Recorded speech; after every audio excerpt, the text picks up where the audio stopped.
Jared Vanderbilt is about to return? No, seriously. Jared Vanderbilt is about to return to action for the Lakers. That's next.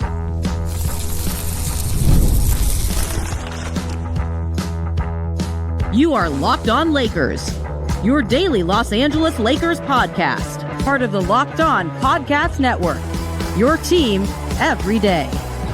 And thanks for making Locked On Lakers your first listen every day, Monday through Friday, wherever you get your podcasts, always free, never behind a paywall. And for the sickos who like to watch Locked On Lakers on YouTube is where you can hang out with over 27,000 subscribers, a community of really fun, really smart, very respectful Laker fans. It's fun to be a part of that community, leaving comments in the comments section, which we often use for the show. Just me today, Brian unavailable to join, but wanted to give some quick reaction to the news from Shams Charania of ESPN that, quote, Los Angeles Lakers forward Jared Vanderbilt has been medically cleared to make his season debut Saturday against the Golden State Warriors, barring any unforeseen setbacks, sources told ESPN on Wednesday. This feels in line with what has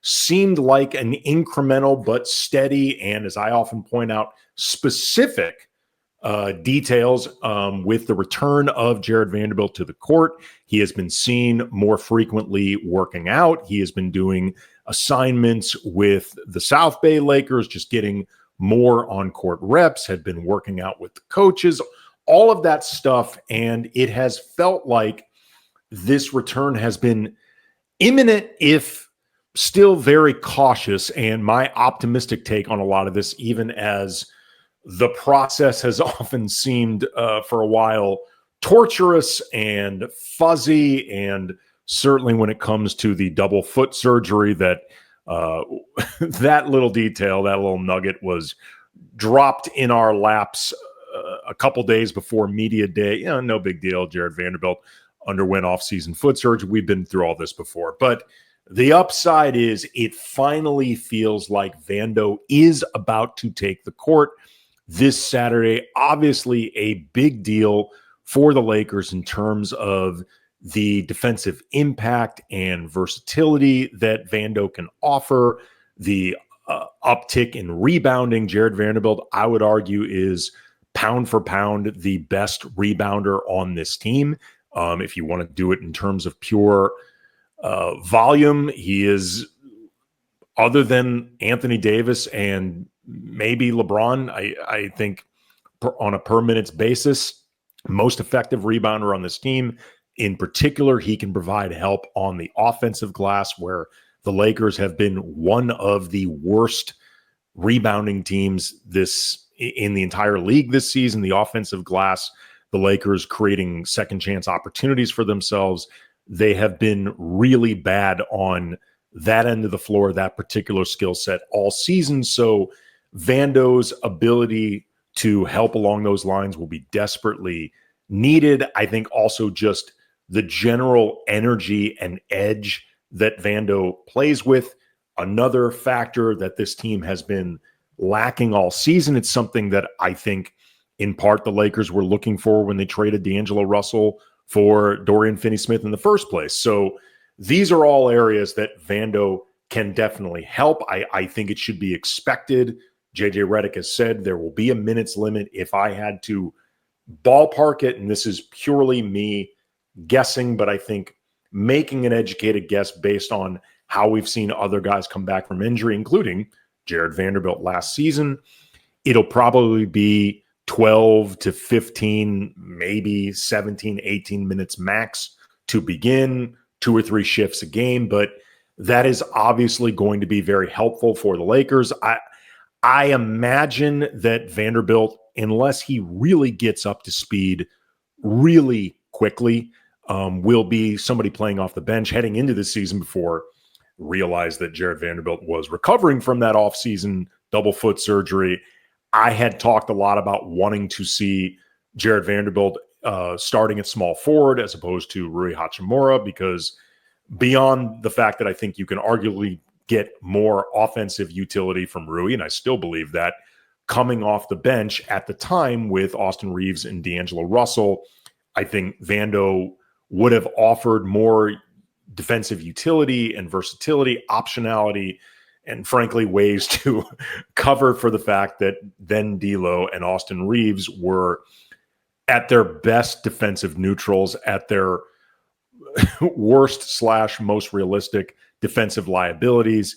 Even now with Max Christie in the starting lineup for essentially D'Angelo Russell, that still is a factor. But I think at this point, Dorian Finney-Smith, if anybody is going to get moved into that lineup for Rui, assuming Rui's still on the team after the trade deadline, I think it's more likely going to be DFS. But Vando playing off the bench would still be tremendously helpful. The defense for this team, whether it's with the starters, whether it's with primarily bench guys, mix of the two, it's needed shoring up. The rebound that is needed shoring up. Any type of rim protection possible is needed shoring up. And Vando can do all of that. My guess, my read on this is the first place you look for his minutes will be Dalton Knecht. Dalton's minutes have been steadily decreasing as his points and scoring and outside shooting has just fallen into a pretty pronounced slump. Vanderbilt offensively is just sort of where you can put him in general. And, we know the limitations of Vando offensively, although I do think that there are creative ways that you can work around it and use Vando as a screener, as a passer, as a roll man, stuff like that. But offensively, it's just sort of where you place him anyway. Defensively, though, he can operate as a wing or even a guard in terms of the assignments that he takes on. And I would imagine the first place that you look for those minutes for Vando will actually come at the expense of Dalton Knecht. Depending on certain lineups, you could see less of Jackson Hayes on the floor in terms of how much specific size is needed, dictated by matchup, that sort of thing.